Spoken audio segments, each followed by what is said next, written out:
দিন শেষে আমাদের জীবনটাও না ওই অনেকটা ওই চাঁদের আলোয় চিকচিক করে ওঠা নদীর মতন। একের পর এক ঢেউ আসে, আবার দুপা ছুঁয়ে দিয়ে চলে যায় একা একাই। কিন্তু কোনো কোনো ঢেউ যেমন নদীকেও উথাল পাতাল করে দেয়, আমাদের জীবনেও মাঝে মধ্যে এমনটা হয়। ঢেউয়ের মতোই আসা এমন কোনো মানুষ যদি থেকে যেতে চায় আজীবনের মতো, আগলে নিতে পারে চিরকালের নানা ক্ষত। এমন একজন মানুষ যে জীবনে আসায় কঠিন সময়ও আর কঠিন মনে হয় না, না বললেও যে চোখে চেয়ে বুঝে নিতে পারে মনের সব কথা, কেমন হয় তখন? আসলে এমন একজন মানুষ আমরা সবাই চাই, সব কিছু থেকে পালাতে চাইলেও তার থেকে পালানো যায় না।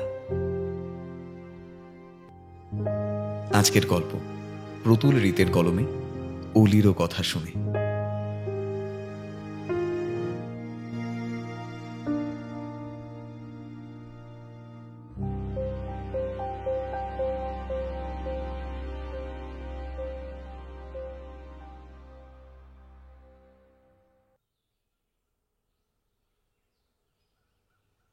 বিকেল হয়ে এসেছে, আর হয়তো একটুক্ষণ পরেই ঝুপ করে সন্ধে নেমে আসবে। আকাশ জুড়ে একটা লালচে রঙের চাদর ছড়িয়ে দিয়েছে যেন কেউ, যেন অনেকটা দুধ চায়ের মতন সেই রংখানা। এদিকটা বেশ নিরিবিলি, বড় একটা কেউ নেই কাছাকাছি। দু চারজন অবশ্য আছে, তবে ছড়িয়ে ছিটিয়ে। একটা ফাঁকা বেঞ্চ দেখে তাতে বসে পড়ে সুমিত। তারপর প্রাণ ভরে গঙ্গার ঠান্ডা হাওয়া খানিক বুকে মেখে নেয়, আর অদ্ভুত একখানা প্রশান্তিতে যেন সারা শরীরটা জুড়িয়ে যায় তার। চোখ থেকে চশমাখানা নামিয়ে পকেট থেকে বের করে আনা রুমাল দিয়ে মুখের ঘামটা খানিক মুছে নেয় সে। খাতায় কলমে যদিও এখন ফেব্রুয়ারি, তাও বাইরের টেম্পারেচার ইতিমধ্যেই বেশ চালিয়ে ব্যাটিং করতে শুরু করেছে। গঙ্গার হাওয়ায় শরীরটা একটু শান্ত হতে হাঁপ ছাড়িয়ে নিঃশ্বাস নেয় সুমিত। সামনেই বয়ে চলেছে আদি অকৃত্রিম গঙ্গা। জলের কুলুকুলু শব্দ কানে আসে। আহ, মুখ থেকে একটা আরামের নিঃশ্বাস ফেলে সে। হাত ঘড়িতে একবার চোখ বুলিয়ে নেয় সুমিত। হ্যাঁ, এইবার বোধহয় সবাই অধীর হয়ে উঠেছে তার জন্য। এতক্ষণে হয়তো শুরু করে দিয়েছে ফোন করা। বারংবার ফোন করেও যখন কেউ ফোন ধরবে না, তখন যদি কেউ পাকামি মেরে ছাদের ঘরের দিকে যায়, তখন নজরে পড়বে সিঁড়ির একদম উপরের ধাপে ধারের দিকে সযত্নে রক্ষিত আছে তার ফোনটা। এরপরে বাড়ির সবার মুখের কি অবস্থা আছে সেটা ভেবেই এর মধ্যেও বেজায় হাসি পেল সুমিতের। এরপরে হয়তো ছোটকা বাবাকে নিয়ে খুঁজতে বেরোবে তার সন্ধানে। আর মা কি করবে তখন? মায়ের কথা ভেবেই না মনটা খারাপ হয়ে যায় তার। তবে এটাও তো ঠিক, ফের আর একবার যাবে না বলে প্রায় 500 বার বাবা মাকে বলেছিল সুমিত, কিন্তু কে শোনে কার কথা? একবারটি চল বলে ক্রমাগত তাকে বোঝানোর পালা চলেছিল। অথবা এখন বুঝুক ঠেলা। আপনারা বোধহয় ভাবছেন হঠাৎ একটা জোয়ান ছেলে বাড়ি ছেড়ে পালালোই বা কেন? তাই ঘটনাটা কি তা এই বেলা বলা ভালো। ছেলেটার নাম সুমিত, ভালো নাম সুমিত পাল চৌধুরী। হ্যাঁ, দুটোই একসঙ্গে। একই নামের পাশে দুখানি সারনেম বসে নামখানাতে বেশ ভারী কি এনেছে তাতে সন্দেহ নেই, কিন্তু তাতে ব্যক্তি সত্তায় কোনো ভারী কি বনা আনতে পারেনি। ছোটবেলা থেকেই সে একটু বেশি লাজুক, বেশি ভীতু, বেশি ভালো মানুষ। বেশি মানে বড্ডই বেশি, বেয়ারা রকমের বেশি যাকে বলে। চট করে মিথ্যে কথা বলতে পারে না, মুখের উপর না বলতে পারে না। অর্থাৎ যা হবার তাই হয়েছে। চেনা অচেনা বন্ধু শত্রু মনের সুখে ঠকিয়েছে, কাজ আদায় করে নিয়েছে, মুখের উপর চোট খেয়ে কেবল দীর্ঘশ্বাস ফেলেছে। একলা ঘরে বসে বসে ভেবেছে, ভাঙা মনকে কেবল বুঝিয়েছে না আর নয়। তবে পরের ঘটনার একই পুনরাবৃত্তি হতে সময় লাগেনি।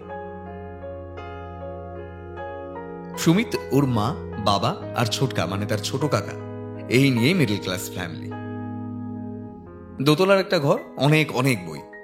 বিকেলবেলায় পাড়ার মাঠে ক্রিকেট, এই নিয়েই চলছিল ওর জীবন। আর এইসব নিয়ে জীবনের 32টা বছর দিব্যি পার করে দেওয়া গিয়েছিল বটে। ছোট থেকে পড়াশোনায় খারাপ ছিল না সুমিত, হ্যাঁ মানে ভালোর দিকেই। অতি সাধারণ বা মেধাবী ছিল না বটে, তবে পড়াশোনা সম্পর্কে ছিল একটু বেশি সিরিয়াস, আর ছিল অতিরিক্ত ভয়। তাই হয়ে যেত এই দিকটা ভালোভাবে। সুমিতের মা বলতো, ভালো করে পড় বাবা, বড় চাকরি করতে হবে তো। তবে এসবের ধাক্কায় সুমিত মাঝে মাঝে চোখে সর্ষে ফুল দেখত। তবে তারপর নিজেকে সামলে নিয়ে চোখ ধুয়ে বসে যেত আবার পড়ার টেবিলে। পড়ার টেবিলে একটা ছোট কাচের বোল ছিল, তাতে একটা লাল কালচে রঙের মাছ সাঁতার কেটে বেড়াতো। কিছু একটা নামও দিয়েছিল সেটার। পড়ার মাঝে মাঝে ওটার দিকে তাকিয়ে থাকতো আনমনে। কখন সময় কেটে যেত কে জানে। উচ্চ মাধ্যমিকে সায়েন্স নিয়েছিল, বাবা মা আত্মীয়দের জোড়াজুড়িতে। কোনো ক্রমে সেটাকে টপকে ভর্তি হলো গ্র্যাজুয়েশনে, তারপর একে একে পোস্ট গ্র্যাড, বিএড। তবে যার জন্য এত পড়াশুনো, এত রাত জায়গা, সেই চাকরি আর ধরা দিল না। 26-27টা বছর কাটিয়ে যখন বেকার তকমাটা তার রয়েই গেল, তখন এক প্রকার বাধ্য হয়েই তাকে ডুব দিতে হলো প্রাইভেট জবের জাতাকলে। মাঝে একবার প্রাইমারির একটা পরীক্ষা দিয়েছিল বটে, তবে চাকরি ছিল অধরায়। আসলে নাম আর পয়সা না থাকলে যে আসলে সরকারি কাজ পাওয়াটা ভগবানের দেখা পাওয়ার থেকেও শক্ত, সেটা ততদিনে বুঝেছিল সুমিত। বেসরকারি জব করতে করতে যখন নাক মুখ দিয়ে যখন ধোঁয়া বের করে দিচ্ছে, তখন বসন্তের মিঠে বাতাসের মতন এসেছিল একটা চিঠি। কোর্টের হস্তক্ষেপে অবশেষে সেই অধরা চাকরিখানায় জুটেছে তার। মনটা বেশ ফুরফুরে লাগছিল, মাথার কাজটা যেন খানিক হালকা হালকা লাগছিল। ভালো লাগার জব এবার তার হাতের পাশে। জয়েন হলো বাড়ি থেকে কিছু দূরের একটি স্কুলে। ভালোই চলছিল, কিন্তু এরপরে শুরু হলো আসল মাথা ব্যথা। হ্যাঁ, মাথা ব্যথাই বলা উচিত, অন্তত সুমিতের তো তাই মনে হতে লাগলো। প্রত্যেকটা বাঙালি মিডল ক্লাস ফ্যামিলিতেই ঠিকঠাক চাকরি পাওয়ার পর প্রথমেই যে বিষয়টা নিয়ে শুরু হয় আলোচনা, হ্যাঁ ঠিক ধরেছেন, বিয়ে। দিব্যি ছিল বেটা নির্ঝঞ্ঝাট, বাড়ি টু স্কুল, স্কুল টু বাড়ি, এই নিয়ে বেশ চলছিল। আচম্বিতে বিনা মেঘে বজ্রপাতের মতন মাই একদিন কথাটা পারল। কি রে, বয়স তো বাড়ছে নাকি? বিয়ে টিয়ে তো করতে হবে এবার। বিয়ের কথা শুনে প্রথমটা বেশ ঘাবড়ে গেছিল সুমিত। চেনা নেই জানা নেই আননোন এমন একজন মেয়েকে বিয়ে করে তার দায়িত্ব নেওয়া, সেটা কি কম ঝক্কির কাজ? হ্যাঁ, কিছুটা তো ভয়েরও বই কি, বিশেষত ইদানিংকালে যা শোনা যাচ্ছে, ডিভোর্স, খরপোশ ইত্যাদি ইত্যাদি। তাই মায়ের কথা শুনে প্রথমটা একটু দমে গিয়েছিল সে। আগেই বলেছি, কোনো কালেই সে কারোর ওপর চট করে না বলতে পারে না। তাই আমতা আমতা করে না বলার চেষ্টা করেছিল সে, কিন্তু মুখ থেকে সেই উদ্ভট একটা আওয়াজ বেরিয়েছিল, সেটাকে মা দিব্যি বলে ধরে ফেলল। তারপর আর কি, সুমিতের লাখও না ধোপে টিকল না। খোঁজ শুরু হলো মেয়ের। বেটা চিরকালই ছিল ক্যাবলাকান্ত, তাই প্রেম করার সুযোগ থেকে বঞ্চিতই ছিল। তাই অতি সহজেই ঘরের লোকেদের থেকে এই প্রশ্নখানিকে সে পাশ কাটাতে পেরেছিল। আর কি, মেয়েটা দেখতে দেখতে সত্যি সত্যি একজনকে দেখতে যাওয়াও স্থির হলো। দূর দূর বুকে হাজির হওয়া গেল তাদের ঘরে। কিন্তু কি ভাগ্য, প্রথমটাই রিজেক্ট হলো, মেয়ের পছন্দ হলো না। ব্যাস ওই শুরু। তারপর থেকে আরো 4টে নাপসন্দ হজম করতে হয়েছে সুমিতকে। কোনোটার কারণ সে একটু বেশি শ্যামলা, কারোর দাবি সেই যুগে একটু বেশি চুপচাপ শান্ত। কেউ আবার বলেছিল, ছেলের ওই কটা মাইনেতে মেয়েকে খাওয়াবে কি করে? সুমিত জানে প্রত্যেকটা কথাই ঠিক, ভুল নয়। তবে এতে তার ভূমিকা কি আছে সে নিজেও তা জানে না। আর তাছাড়া এমনভাবে কেউ যদি তাকে এসব জিনিস চোখে আঙুল দিয়ে জানায়, তবে মন তো খারাপ হবেই। সুমিতেরও তাই হলো। তাই যখন 6 নম্বর সম্বন্ধটা এলো, তখন সে ঠিক করেই নিয়েছিল, না আর নয়, আর নো দেখা দেখি, এবার পুরো ভাগলবা, কাউকে কিচ্ছু বলা বলি না, একেবারে হাওয়া হয়ে যাওয়া টুকুস করে। আজকেই ছিল সেই দিন মেয়ে দেখতে যাবার কথা ছিল। দুপুর দুপুর বেরিয়ে পড়বে সবাই মিলে। সুমিত তো তককে তককে ছিল, যেই সবাই একটু চোখের আড়াল হয়েছে, তখন মা একটু আসছি বলে সেই যে বেরোলো সোজা কন্যাগর টু চন্দননগর। আর এখানে পৌঁছে এতক্ষণে হাত ছেড়ে বাঁচুয়া।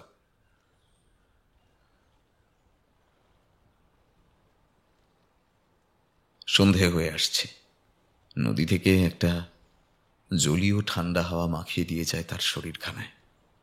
সারাদিনের গরম ভাবখানা হঠাৎ জড়িয়ে আসে। বসে বসে এসবই আকাশ পাতাল চিন্তা করছিল সুমিত। হঠাৎ একটা মেয়েলি কণ্ঠে প্রথমটাই বেশ চমকে উঠেছিল সে।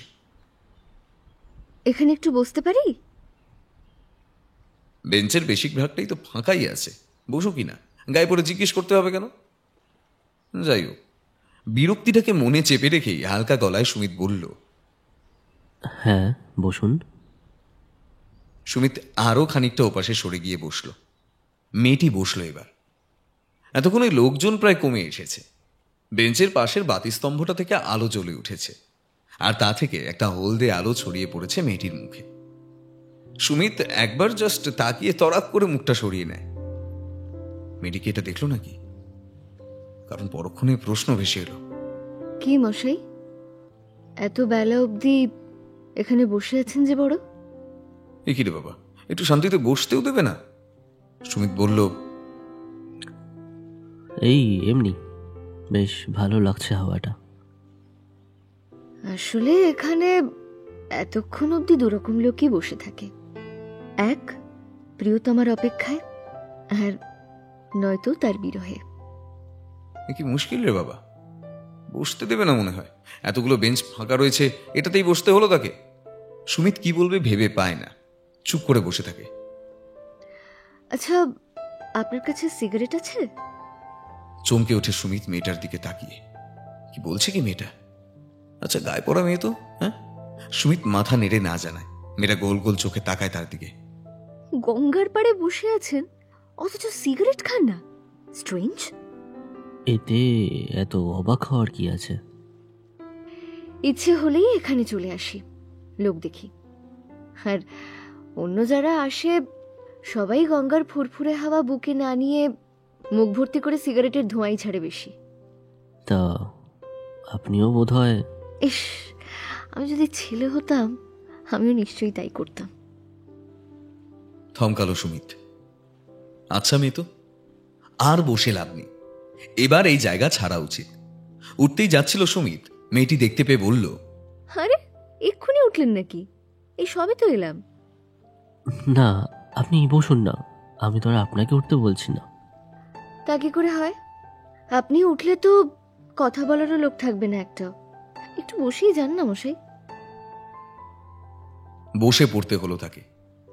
মেয়েটার মুখের দিকে চোখ গেল, ভালো করে দেখলো সে একবার। পরনে গোলাপি সালোয়ার, কপালে কালো একটা টিপ, মাথার চুল সুন্দর করে আঁচড়ানো, মুখটাও বড্ড অদ্ভুত, কেমন যেন একটা অদ্ভুত রহস্যতা মাখানো তাতে। কিছুক্ষণ চুপচাপ কেটে গেল। সব বাতিগুলোই জ্বলে উঠেছে এতক্ষণে। আপনি বড্ড চুপচাপ তো মশাই, কি এত ভাবছেন বলুন তো? এই আর কি, আমি এমনই, এমনি এমনি ভাবি, ভেবে ভেবে দিন কাটিয়ে দিই। বাবা, ও আপনি কবি? তাই বলুন। তাই তো বলি, একা একা গঙ্গার পাড়ে। আমি কবি টবি নই, হাজার চেষ্টা করলেও একটা আঁচড়ও বেরোবে না আমার কলম থেকে। উমা, আপনি কবিও নন? তাহলে যে বললেন আপনি ভাবেন। আসলে কি বলুন তো, ভাবনাটা, এই চিন্তা করাটা যেন রক্তে মিশে গেছে। সবেতেই ভাবি, পড়তে গেলে ভাবি, ঘুমোতে গেলে ভাবি, কখনো কখনো খুব টেনশনও করি। এই এত ভেবে ভেবেই প্রেশারটা লো হয়ে গেছে কখনো কখনো। ও, তাহলে এখন কি জন্য ভাবছিলেন? এটাই ভাবছিলাম যে আমাকে না পেয়ে ঘরের লোক এখন কি ভাবছে। মানে আপনি কি তাহলে কি সর্বনাশ! আরে না না, ওসব হতে যাবে কেন, ওরকম নয়। তাহলে কিরকম? সে অনেক লং স্টোরি। তা বলুন না, আমারও তো তাড়া নেই। আসলে আজকে ফ্যামিলি সবার সাথে মেয়ে মানে বিয়ের সম্বন্ধ দেখতে যাওয়ার কথা ছিল একটা, কিন্তু আমি পালিয়ে এসেছি। পালিয়ে এসেছেন? কি বলেন? তা পালিয়ে এলেন যে বড়, বিয়ে করবেন না বলে? তো বিয়ে করবেন না কেন? লাভ কেস নাকি? না, লাভ কেস হতে যাবে কেন? তবে এটা ছিল আমার 6 নম্বর সম্বন্ধ। এর আগের সবগুলোতে পাত্রীরা কোনো না কোনোভাবে কাটিয়ে দিয়েছে। কেউ বলেছে আমি একটু বেশিই কালো, কেউ বলেছে কম পয়সা চাকরি করি। কতটা এসব সহ্য করা যায় বলুন তো? তাই এবার আমি নিজেই নিজেকে কাটিয়েছি। তা বলে আপনি যাবেন বলে যাবেন না? জানেন আপনি এটা করে মেয়েটাকে কতটা অপমান করলেন? আমি তো যেতে চাইনি, ঘর থেকে জোর করছিল। আর অপমানের কথা বলছেন, এতগুলো পাত্রীপক্ষ যে আমাকে অপমান করলো তার বেলা? হতে পারি আমি দেখতে খারাপ, বেশি টাকা রোজগার করি না, কিন্তু বিয়ে মানে কি শুধু এগুলো? মন, মানবিকতা, এগুলোর কোনো দাম নেই? তার চেয়ে বরং তার সাথে একটু কথা বলে দেখাই যাক না, তার সাথে থেকে তাকে কিছুদিন বুঝে তাকে ভালোবেসে, তবে তো বোঝা যাবে। আচ্ছা, আপনি কি একবারের দেখায় এত কিছু বোঝাতে পারবেন তাকে? আমি আপনাকে খুঁচিয়ে খুঁচিয়ে এত কিছু জিজ্ঞেস না করলে আপনি তো দিব্যি শুধু হাওয়া খেয়ে চলে যেতেন। মেয়েটা মিটিমিটি হাসছে তার দিকে তাকিয়ে। মেয়েটার কথাগুলো তো নেহাত ফেলে দেওয়ার নয়। যে মেয়েগুলোকে সে দেখতে গেছে তাদের সঙ্গে ঠিক করে সে কথাই বলতে পারেনি। কিসের যেন ভাবনায়, ভয়ও বলা যায়, মনে তার কেমন একটা অনুভূতি হতো। ভেবে ভেবে কি আপনি আদেও তার সাথে ভালোভাবে কথা বলতে পেরেছেন? সুমিত মাথা নেড়ে না বলতে চেষ্টা করে। তার মানে যত দোষের মূলে হচ্ছে আপনার এই অতিরিক্ত ভাবনা। এক কাজ করুন তো, মাথার সব বেকার ভাবনাগুলোকে গঙ্গার জলে ঝেড়ে ফেলুন তো। মেয়েটা একবার ওর দিকে তাকিয়ে নদীর জলে তাকিয়ে থাকলো একটুক্ষণ। মনের মধ্যে যে কথাগুলোর বুদবুদ ধাক্কা খাচ্ছিল সুমিতের, সেটা এতক্ষণে এমন আরামসে খোলা হাওয়ায় বেরিয়ে আসতে ওর একটু হালকা লাগছিল। তবে আপনি যেটা বললেন সেটাও ঠিক, মন ইজ লার্জার দ্যান এনিথিং। আপনার জায়গায় আমি থাকলেও হয়তো আমিও এমনই করতাম।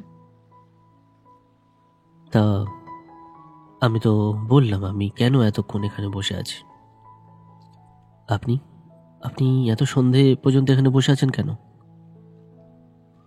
আমি এখানে প্রায়ই আসি, এসে বসে থাকি, বসে বসে নদীর গান শুনি। ঘরেতে ভালো লাগে না। আজকে আমারও একটা কাজ ছিল, সেটা যখন হলো না তাই চলে এলাম এখানে। তা ঘরে মন থাকে না? মেয়েটা অল্পক্ষণ থামে, তারপর জলের দিকে তাকিয়ে বলে, আসলে ছোটবেলাতে মা বাবা সেই যে আমাকে ছেড়ে কোন সে সুদূরে চলে গেছে, তারপর থেকে পিসির কাছেই আছি। ঘরেতে থাকলেই খিটখিট আর অশান্তি। ইদানিং তো আবার বিয়ে নিয়ে শুরু হয়েছে রোজকার ঝামেলা। ধুর, ভালো লাগে না। যত বলে এখন বিয়ে করব না, পিএইচডিটা কমপ্লিট হোক, কিন্তু কে কার কথা শুনে? এর থেকে এই বেশ ভালো লাগে। জলের ওই ঢেউগুলোর দিকে তাকিয়ে দিব্যি সময় কেটে যায়। সুমিত অবশ্য চুপ করে থাকলো। বাতির হলুদ আলো মেয়েটার মুখে পড়ছিল, ঠান্ডা হাওয়ায় চুলগুলো অল্প অল্প উড়ছিল তার। মেয়েটা তার দিকে না তাকিয়েই বলল, আপনি ভালো করেছেন বেশ পালিয়ে এসে। ইস, আমি যদি পালাতে পারতাম। এই প্রথম কাউকে তার কথায় সম্মতি জানাতে দেখল সুমিত। বেশ ভালো লাগলো শুনে। তবে কি বলুন তো, পালিয়ে তো আর বাঁচা যায় না। একটা জায়গায় এসে সেই থামতেই হবে। আর রইল বাকি আপনাকে অপছন্দের ব্যাপারটা। যে থাকার, যে আসল খাঁটি মন খুঁজতে চায়, সে নিশ্চয়ই আপনার মন ঠিক বুঝবে, ঠিক আপনাকে খুঁজে নেবে। এ দেখুন না, এত বেঞ্চের মধ্যে আপনি যেটায় বসে আছেন সেটাতেই এসে আমি বসলাম। অনেকটা এইরকম কেসটা। বলে আলগা হাসতে থাকে মেয়েটা। সুমিত মেয়েটির দিকে তাকিয়ে দেখল, মেয়েটাকে যেমন সে ভাবছিল একটু আগে আদৌ সেরকম নয়। বেশ সুন্দর কথা বলে, বলা ভালো এই প্রথম কোনো মেয়ের সঙ্গে তার কথা বলে এত ভালো লাগছে। মেয়েটা অল্প হাসছিল। হাসতে হাসতে কখন তার গজ দাঁতখানা হঠাৎ সুমিতের চোখে ধরা দেয়। সুমিত তাকিয়েছিল ওর দিকে। সুমিত খেয়াল করেনি কখন সেও ওর দিকে তাকিয়েছে। কে দেখছেন অমন করে? ভাবছেন বুঝি পাগল, গায়ে পড়া মেয়েটার মুখ থেকে হঠাৎ এই কি বেরিয়ে আসছে। সুমিত সামাল দিতে আনাড়ির মতো হাসে খালি একবার।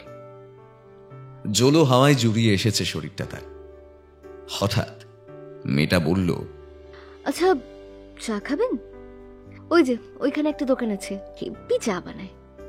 সুমিত আমতা আমতা করছিল, তবুও সে জোর করে নিয়ে গেল।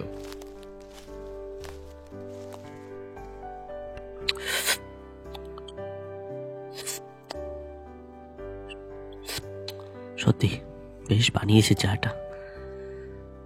চায়ের ভাঁড়ে একটা সতৃপ্ত চুমুক দিয়ে বলে সুমিত, বলছিলাম না, এক্সপিরিয়েন্স ম্যাটার্স।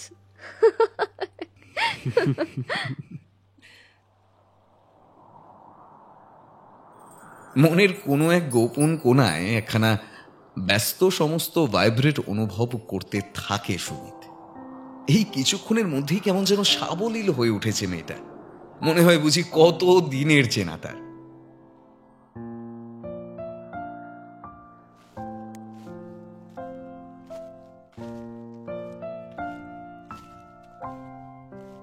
স্টেশন পর্যন্ত বকতে বকতে আসছিল মেয়েটা। সুমিত কিছু শুনছিল, কিছু উত্তর দিচ্ছিল। মেয়েটা বকুনি দিয়ে উঠেছিল। আরে মশাই, আপনি তো বড্ড আনরোমান্টিক। আপনার সাথে একজন সুন্দরী মেয়ে হাঁটছে, কিছু তো বলুন। আপনি বলুন না, আমি শুনছি।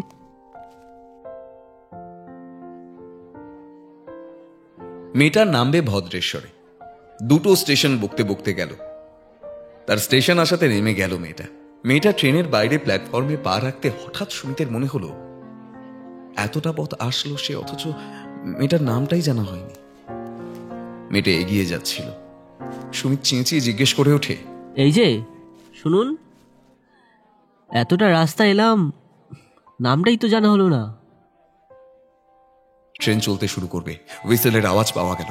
মেয়েটা থেমে তার দিকে আলতো চোখে তাকালো। তারপর চেঁচিয়ে উঠে বলল, অলিভিয়া। মনে না থাকলে অলি বলেও ডাকতে পারেন। ট্রেন চলতে শুরু করেছে। আস্তে আস্তে স্পিড নিতে শুরু করে। সুমিত তাকিয়ে থাকে কেবল তার দিকে। সেও দাঁড়িয়ে আছে। প্ল্যাটফর্মের আলোতে তার মুখখানা ঝিকমিক করছে কি। ধীরে ধীরে প্ল্যাটফর্ম ছেড়ে বেরিয়ে আসে ট্রেনটা। মুখটাও ঝাপসা হতে হতে মিলিয়ে যায়। সুমিত একটা ফাঁকা সিটে বসে পড়ে। মনের মধ্যে কিসের যেন দোলাচল। বারবার মেয়েটার মুখখানা ভেসে উঠছে তার চোখের সামনে। ঘরে গেলেই একগাদা প্রশ্ন আর দোষারোপের ধারালো বান ভেসে আসবে তাকে তাক করে। কিন্তু সেসবের থেকেও একটা মিষ্টি মুখ আস্তে আস্তে যেন তার সজাগ মস্তিষ্ককে গ্রাস করে নিতে চাইছে। যে ভাবনা টেনশনের রাজত্ব তার মনে, সেখানে একটা কোমল হাওয়ার ঝাপটা খেয়ে যাচ্ছে বারবার। কোন্নগরে নিজের গন্তব্যে নামে সুমিত। তারপর হাঁটা দেয় বাড়ির দিকে। কলিং বেল বাজতেই দরজা খুলে দেয় মা। হ্যাঁ, যা ভয় পেয়েছিল তাই হলো। অজস্র প্রশ্ন বানে বিদ্ধ হয়ে গুটিয়ে গেল সুমিত। বোঝানোর চেষ্টা করলো তার এমন আকস্মিক নিরুদ্দেশের কারণ, কিন্তু অত সহজে কি আর মানবে? সবাই মিলে চেঁচাতেই লাগলো। সুমিত কিন্তু থম মেরে রইল। শেষে তার অবস্থা দেখে ওরাও হাল ছেড়ে দিল। ছোটকা ফিরে এলো পাড়ার মোড় থেকে। বেচারা আর একটু দেরি হলে পুলিশের কাছে যাবে বলে প্রস্তুত হচ্ছিল। রাতের খাওয়া নিঃশব্দে শেষ করে সুমিত শুতে গেল নিজের ঘরে। একটু পরে মা এলো ঘরে। তার মাথায় হাত বুলিয়ে চুলি বিলি কেটে বলল, সুমি, আর কখনো এমন করিস না বাবা। তুই জানিস তোকে দেখতে না পেয়ে আমাদের কি অবস্থা হয়েছিল।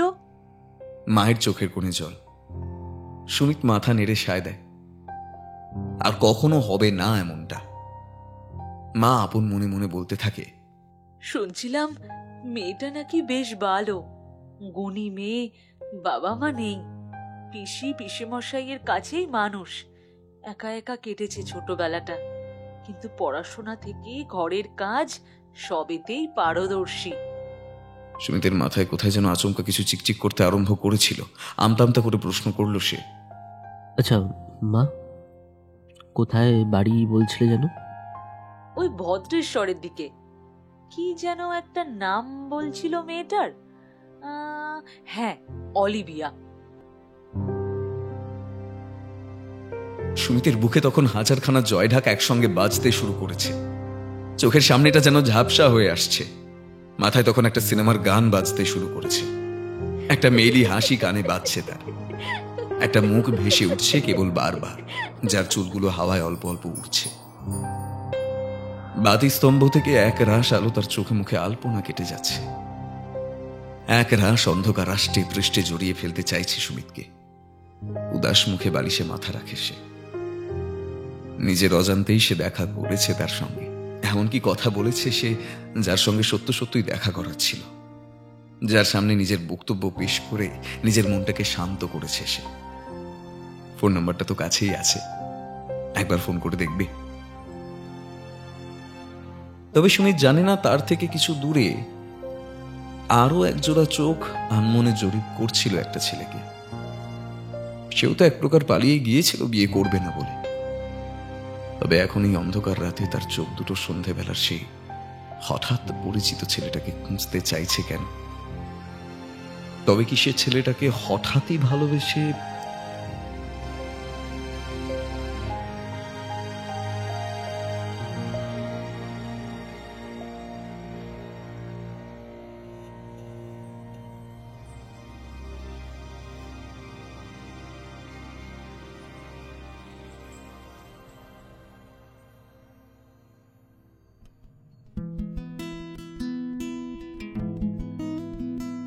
আমার ভিনদেশি তারা একা রাতেরই আকাশে, তুমি বাজালে এক তারা আমার ছিলে কোঠার পাশে। ঠিক সন্ধে নামার মুখে তোমার নাম ধরে কেউ ডাকে, মুখ লুকিয়ে কার বুকে আমার গল্প বলো কাকে। তোমার গায়ে লাগে না ধুলো, আমার দুমুঠো চাল চুলো। তোমার গায়ে লাগে না ধুলো, আমার দুমুঠো চাল চুলো। রাখো শরীরে হাত যদি, আর জল মাখো দুই হাতে। প্লিজ ঘুম হয়ে যাও চোখে আমার মন খারাপের রাতে।